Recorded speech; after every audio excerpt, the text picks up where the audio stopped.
بسم الله الرحمن الرحيم إن الحمد لله نحمده ونصلي على رسوله الكريم أما بعد سورة الحج آیت نمبر 36 والبدن جعلناها لكم من شعائر الله لكم فيها خير فاذكروا الله عليها صوافة فإذا وجبت جنوبها فكلوا منها واتموا القانع والمعتر كذلك سخرناها لكم لعلكم تشكرون۔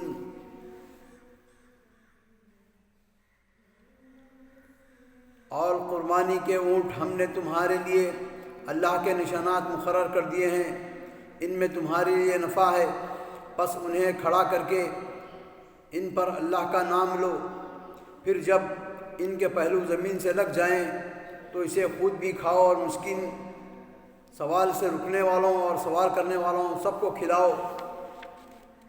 اسی طرح ہم نے چوپایوں کو تمہارے ماتحت کر دیا ہے کہ تم شکر گزاری کرو۔ اللہ تعالیٰ فرماتے ہیں سورۃ الحج میں والبدن، بدنا کہتے ہیں بڑے جانور کو، جیسا کہ اونٹ، گائے۔ علماء کے مختلف رائے ہے اس کے اندر۔ بدنا بعض علماء کہتے ہیں کہ صرف اونٹ کو کہتے ہیں، اور بعض علماء کہتے ہیں کہ اس کے اندر شامل ہیں گائے اور اونٹ، تمام بڑے بڑے جانور۔ والبدن جعلناها لكم من شعائر الله لكم فيها خیر، ہم نے بدنا کو بنایا ہے شاعر اللہ، شاعر اللہ یعنی معروف کام،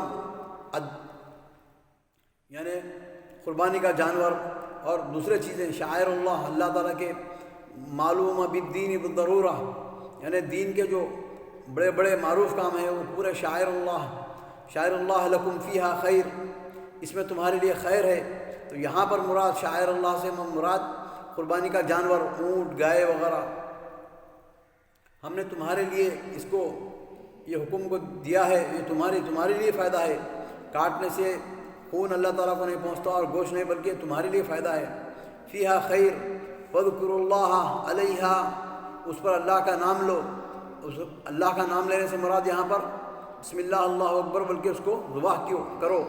فاذکروا اسم اللہ علیہا صوافہ،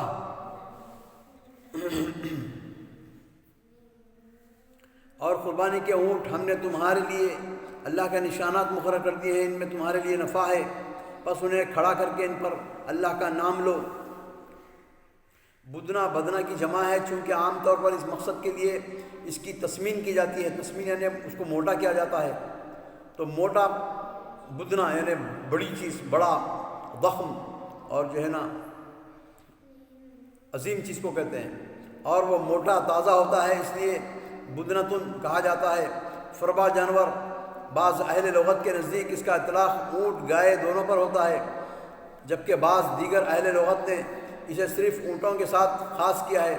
صحیح بخاری و صحیح مسلم کی حدیث سے اس کی تائید ہوتی ہے، جس میں ہے کہ جو شخص جمعے کو پہلی ساعت میں آیا اسے ایک بدنہ اونٹ کا ثواب ملے گا، جیسا کہ حدیث میں واضح ہے صراحت کے ساتھ کہ جو پہلی مرتبہ مسجد میں داخل ہوا اس کو اونٹ کا ثواب ملے گا، بلکہ ہے تو بدناؤں پہ، تو بدنہ سے مراد علماء اظہار کر رہے ہیں کہ یہ اونٹ ہے۔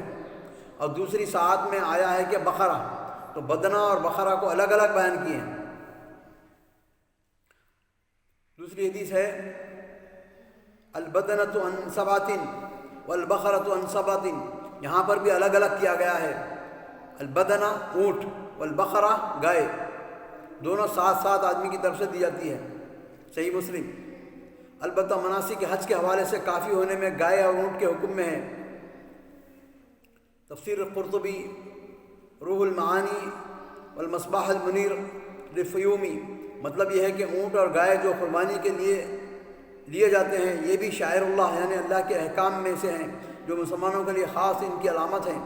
شاعر اصل چیز شعرہ یعنی بال کو کہتے ہیں، تو یہاں پر علامات ہیں، علامات سے مراد یہاں پر قربانی ہے، قربانی کا جانور۔ اس کے بعد کہتے ہیں پھر جب ان کے پہلو زمین سے لگ جائیں، یعنی جیسا کہ اونٹ کو کھڑا کرتے ہیں سیدھے سامنے کے پیر کو باندھ دیتے ہیں، ٹاک باندھ دیتے ہیں، باندھنے کے بعد جو ہے اس کو نہر کھڑا کر کے اس کو نہر کر دیتے ہیں، اس کے حلق میں جو ہے تیز دھاری دار سکین سے مارتے ہیں چاقو سے، تو اس کا پورا جب خون نکل جاتا باہر تو فوراً گر جاتا ہو۔ گرنے کے بعد تو وہ اس سے مراد یہ ہے کہ جب ان کے پہلو زمین سے لگ جائیں یعنی وہ ٹھنڈے ہو جائیں، اسے خود بھی کھاؤ، کیونکہ جب وہ گرم گرم رہتا ہے نا تو زندہ رہتا ہے تھوڑا بہت اس کے، تو زندہ جانور کو کاٹ کے کھانے کا ما قطع من البہیمتی فہو میت، ما قطع من المیت ما قطع من الحی فہو میت مل کے ہے، فہو حرام، تو زندہ جانور کو کاٹنا منع ہے۔ ٹھنڈا ہونے کے بعد جب وہ اس کے پہلو زمین سے لگ جائیں اسے خود بھی کھاؤ، اور مسکین سوال کرنے سے رکنے والے اور سوال کرنے والے، تو دنیا میں دو قسم کے لوگ ہوتے ہیں۔ یہاں پہ قانع کہا ہے، فَكُلُوا مِنْهَا وَأَطْعِمُوا الْقَانِعَ وَالْمُعْتَرَ، قانع والوں قناعت پسند، جو آدمی قناعت پسند ہوتا ہے، قناعت بہت بڑی اچھائی، بہت بڑی اچھی صفت ہے قناعت کی، نہیں مانگتے، وہ کچھ نہیں مانگتے، اپنے ہاتھ سے اپنے زبان سے نہیں مانگتے کہ بھائی ہم کو دو دو دو دو۔ بعض لوگ ایسے ہیں کہ ہر معاملے میں ان کا ہاتھ عادت ہوتی ہے ان کو مانگنے کی، تو اللہ تعالیٰ فرماتے ہیں کہ اکثر لوگ معاشرے میں ایسے بھی ہیں جو ان کے پاس نہیں ہوتا لیکن مانگتے نہیں، تو ہمارا کام یہ ہے کہ تلاش کر کے ان کو دینا۔ فَطْعِمُوا، کھلاؤ ان کو، القانع والمعتر، جو قناعت پسند ہے اور جو مانگتا ہے سراحت سے، دونوں کو بھی کھلاؤ۔ قانع والمعتر كَذَلِكَ سَخَّرْنَاهَا لَكُمْ لَعَلَّكُمْ تَشْكُرُونَ، اور ہم جانوروں کو تمہارے لیے مسخر کر دیا ہے۔ آپ کو معلوم ہے اونٹ بڑا مضبوط ضخم اور جو ہے نا دیو ہیکل ہوتا ہے، اس کو کنٹرول نہیں کر سکتے، اس کو گید لگا کے رکھتے ہیں، گید یعنی اس کو باندھ کے رکھتے ہیں، تو اس کے باوجود بھی جو ہے نا وہ کنٹرول میں نہیں آتا، بہت ہی شریر مضبوط ہوتا ہے۔ تو اللہ تعالیٰ فرماتے ہیں کہ ہم تمہارے لیے مسخر کر دیے ہیں تم کو، تمہارے کھانے کے لیے، تاکہ تم شکر ادا کرو ہمارا۔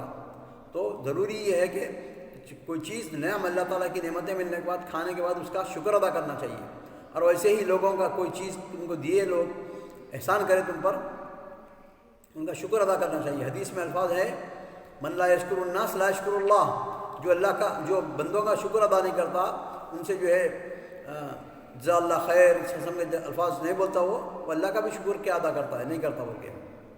لن ینال اللہ لحومها ولا دماؤها ولكن يناله التقوى منكم كذلك سخرها لكم لتكبروا الله على ما هداكم وبشر المحسنين۔ اللہ کو قربانیوں کے گوشت نہیں پہنچتے، نہ ان کے خون، بلکہ اسے تو تمہارے دل کی پرہیزگاری پہنچتی ہے۔ اسی طرح اللہ نے ان جانوروں کو تمہارا مطیع کر دیا ہے، تم اس کی رہنمائی کے شکریہ میں اس کی بڑائیاں بیان کرو اور نیک لوگوں کو خوشخبری سنا دیجیے۔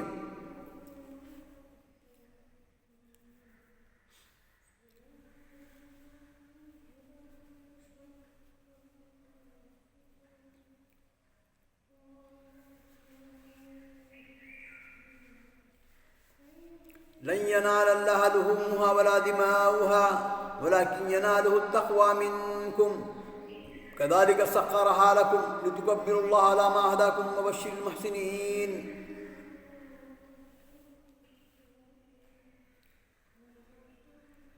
القانع کے ایک معنی سائل کے اور دوسرے معنی قناعت کرنے والے کے کیے گئے ہیں، یعنی وہ جو سوال نہ کرے، اور معتر کے معنی بعض نے بغیر سوال کے قصدن سامنے آنے والے کے کیے ہیں، اور بعض نے قانع کے معنی سائل اور معتر کے معنی زائر یعنی ملاقاتی کے کیے ہیں۔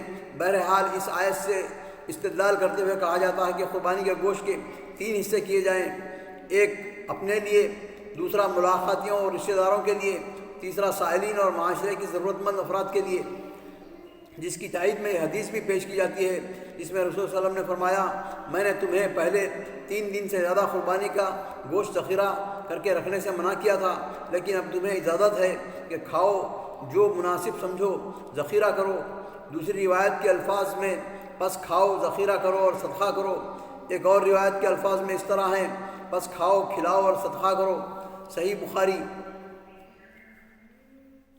بعض علماء دو حصہ کرنے کے قائل ہیں، نصف اپنے لیے اور نصف صدقے کے لیے، اور اسی سے ماقبل گزرنے والی آیات فَكُلُوا مِنْهَا وَأَطْعِمُوا الْبَائِسَ الْفَقِيرَ سے استدلال کرتے ہوئے، لیکن در حقیقت کسی بھی آیت یا حدیث سے اس طرح کے 2-3 برابر حصوں میں تقسیم کرنے کا حکم نہیں نکلتا، بلکہ ان میں مطلقاً کھانے کھلانے کا حکم ہے۔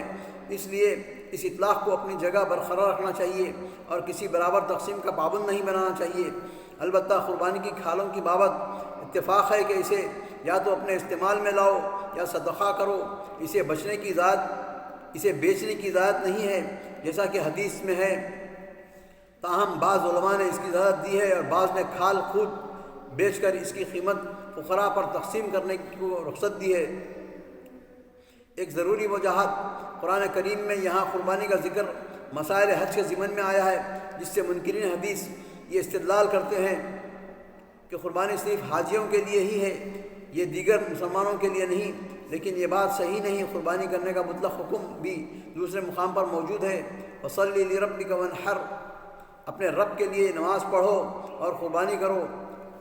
اس کی تسبیح و تشریح عملی نبی صلی اللہ علیہ وسلم نے اس طرح فرمائی کہ آپ خود مدینہ میں 10 ذی الحجہ کو قربانی کرتے رہے اور مسلمانوں کو بھی قربانی کرنے کی تائید کرتے رہے، چنانچہ صحابہ بھی کرتے رہے۔ علاوہ ازین آپ نے قربانی کی بابت جہاں دیگر بہت سی ہدایت دی، وہاں یہ بھی فرمایا کہ 10 ذی الحجہ کو ہم سب سے پہلے عید کی نماز پڑھیں اور اس کے بعد جا کر جانور ذبح کریں۔ فرمایا جس نے نماز عید سے قبل اپنی قربانی کر لی، اس نے گوشت کھانے کی میں جلدی کی، اس کی قربانی نہیں ہوئی۔ اس سے بھی واضح ہے کہ قربانی کا حکم ہر مسلمان کے لیے ہے جو جہاں بھی ہو، کیونکہ حاجی تو عید الاضحیٰ کے نماز نہیں پڑھتے، جس سے صاف ظاہر ہے کہ یہ دونوں حکم غیر حاجیوں کے لیے ہی ہے۔ تاہم دکھلاوے کی نیت سے کئی قربانیاں کرنے کا رواج بھی خلاف سنت ہے۔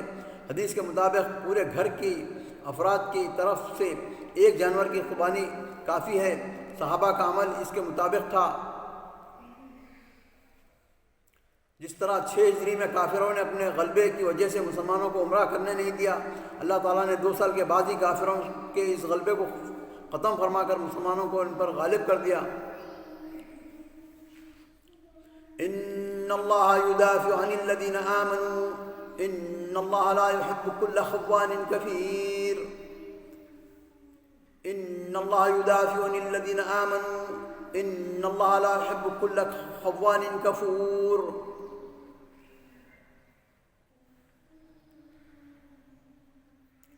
سن لو، یقیناً سچے مومنوں کے دشمنوں کو خود اللہ ہٹاتا ہے۔ کوئی خیانت کرنے والا ناشکرا اللہ کو ہرگز پسند نہیں۔ جس طرح 6 ہجری میں کافروں نے، اللہ تعالیٰ فرماتے ہیں ان اللہ یدافع، بے شک اللہ تعالیٰ دفاع کرتے ہیں ان کا، عن الذین آمنوا، جو لوگ ایمان لائے، ایمان والوں کا اللہ تعالیٰ دفاع کرتے ہیں۔ تو مومنین کو یہ سمجھنا چاہیے کہ بھی ہمیں مشاکل ہے، ہم پریشان ہیں، حکمران ہمارے جو ہے نا متعصب ہم پر ظلم کر رہے ہیں۔ پہلے تمہارا کام یہ ہے کہ تم اللہ تعالیٰ کے مومن بندے بن جاؤ۔ سب سے پہلے تم اللہ تعالیٰ کی طرف رجوع کرو۔ اللہ تعالیٰ کی جو ہے نا صبر کے وقت میں، اللہ تعالیٰ جب امتحان لیتا ہے اس وقت صبر کرو، اور اللہ تعالیٰ جب تم کو خوشحالی دیتا ہے اس کا شکر ادا کرو۔ نمازیں پڑھو اور اوامر اس کے جو اللہ تعالیٰ کے احکام ہے اس کو سنو اور اس پر عمل کرو، اور نواہی ہے اس کے جو اس سے بچو، اور برائیوں سے کبائر سے بچو۔